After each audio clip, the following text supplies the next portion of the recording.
The first dilemma is from Lisa Kanya. Don't know if I said that right. If I didn't, I apologize. How to cope with hard times. So that's a very broad question. Hard times can mean a lot of different things, but generally speaking, when you're in a rut, when you feel like you're down bad, as some might say, the first thing that you have to do is acknowledge your situation. That doesn't mean that you have to revel in your victim mentality, but take a moment to observe the situation objectively. Remove your emotions from it, remove your biases from it, and simply observe the situation. For example, maybe you just relapsed on NoFap and you're broke and your girl just left you.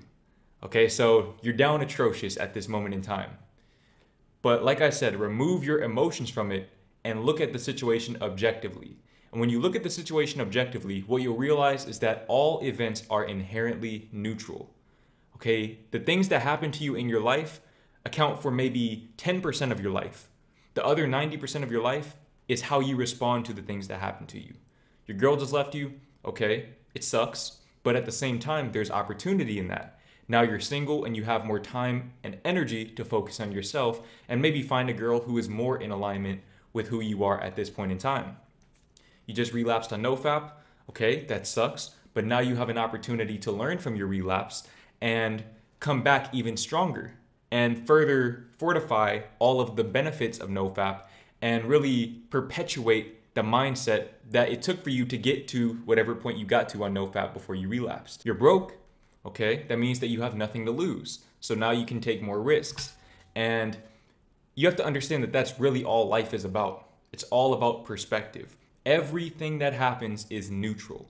Everything that occurs in life is neutral. It is all on you and how you choose to perceive it. Okay, so that's the first thing, observe. The second thing that you need to do once you make your observations and find the silver lining in each and every negative event that's occurring in your life or that has recently occurred, once you figure out those silver linings, it's time to start acting in accordance with the optimism that you've developed from that observation. So like I said, if you're broke, that means that you can take more risks because you have nothing to lose. So now it's time to start taking chances. Your girl just left you. Now that means you have more time to focus on yourself. So do that. Take some time to focus on yourself, get to know yourself again, and live your life the way that you want to on your own terms without compromise. Okay, so you have to take some time to not only observe and find the silver lining in your situation, because it'll always be there. There will always be a positive aspect to every situation, because like I said, every situation is neutral, and neutrality is the culmination of positivity and negativity. So if there's a negative, there's a positive as well. So once you've observed your situation and you've identified that silver lining and you're acting in accordance with it, now it's just a matter of patience. You have to be patient. And something that's really helped me in trying times is putting things into perspective. Understanding that my situation may not be exactly how I want it to be right now, but it is exactly how I need it to be for me to progress to the next level. Something that I've maintained on my channel is that adversity breeds growth. Okay, if you want to elevate, if you want to get to that next level, which if you're watching my channel, you definitely do, you're going to have to learn to embrace the adversity that comes with that. Okay, when you go to the gym, you go with the intention of becoming better. But in order to become better, you have to purposely and intentionally subject yourself to adversity from a physical standpoint. Embrace resistance.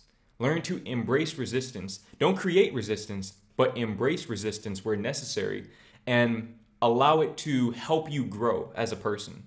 And what you'll find is that you're simply growing into the person that you need to become to receive better blessings into your life.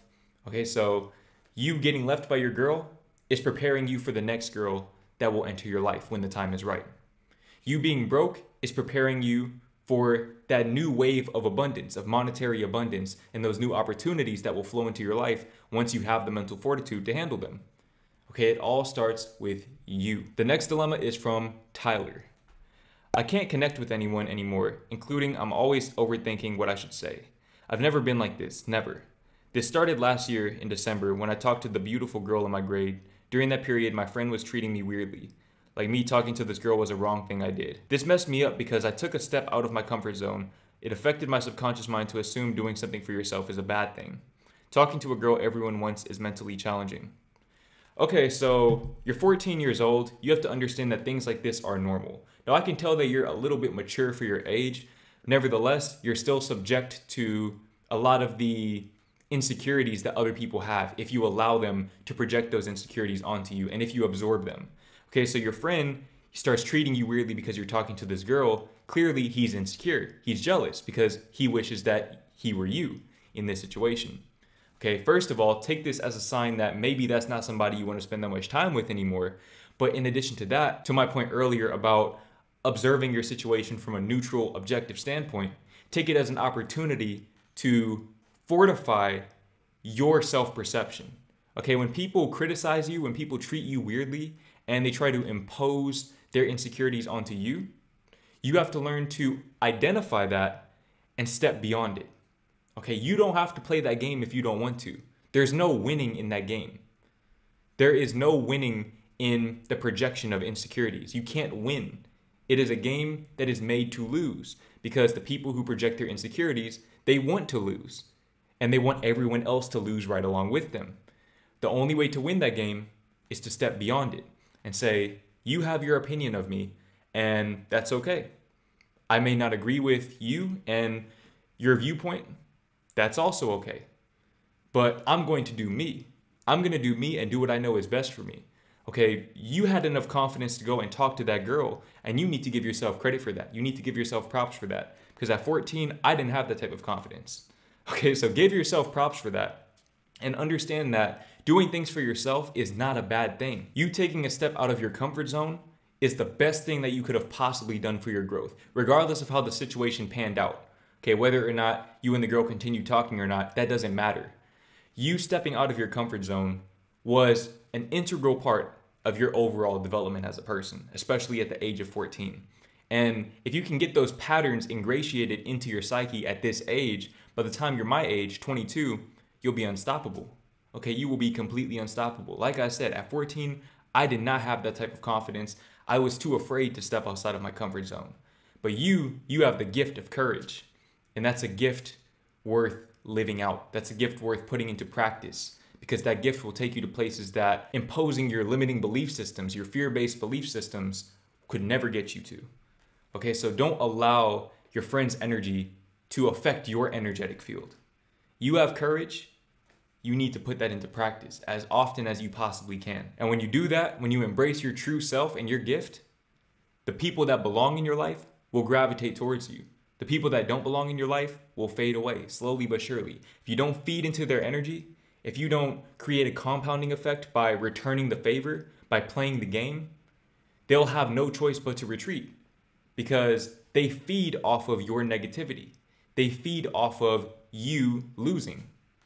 Always remember that. Be yourself and allow the people that belong in your life to be in your life. The people that don't belong in your life, let them go. Let them go. The next dilemma is from Priyesh. I think I said that right. Hey man, love your videos. I appreciate you. I've been struggling to quit porn for a year now. Eventually, I realized that I was extremely lonely and insecure from bullying when I was younger, and that I used porn to cope and feel wanted. There's a lot of self-awareness in that. I really admire your self-awareness at the age of 15, because to my point earlier about observing your situation objectively, it seems like you already know how to do that. You're a very intelligent, observant, and insightful person. And that self-awareness will take you to places that you can never conceive of in your mind, but I digress. From there, NoFap became extremely easy. I'm now 2 months on NoFap and semen retention. Although for the past 2 weeks, I felt really strange. Every single day I feel empty, and then all of a sudden I get filled to the brim with confidence and joy, and then empty again. When I say empty, I mean that I lose my love of life and feel as if I was happier when I used to fap. I want to believe it's just a flat line, and I plan to trust the process, but I keep overthinking this, so I decided to ask for your opinion. Well, Priyesh, that definitely sounds like a flat line to me, and I know that because that's something that I myself have experienced as I've gotten back on my NoFap journey. Okay, the thing is, especially at the age of 15, your hormones are going crazy, okay? You're just now starting puberty. When you do something like NoFap, especially when you were addicted to PMO in the past, your hormones are rebalancing themselves. Okay, so you have to understand that there's a mechanism within you that is seeking out pleasure, that is seeking out gratification. Because you used to give yourself instant gratification on a probably fairly frequent basis at one point in your life, to suddenly go cold turkey and stop giving yourself that gratification. Your mind is looking for that same level of gratification, but your mind hasn't yet adjusted to your new life yet. So it's kind of like, for example, if you had a junk food addiction. Okay, you ate food that spiked your dopamine levels, but then you go on a diet.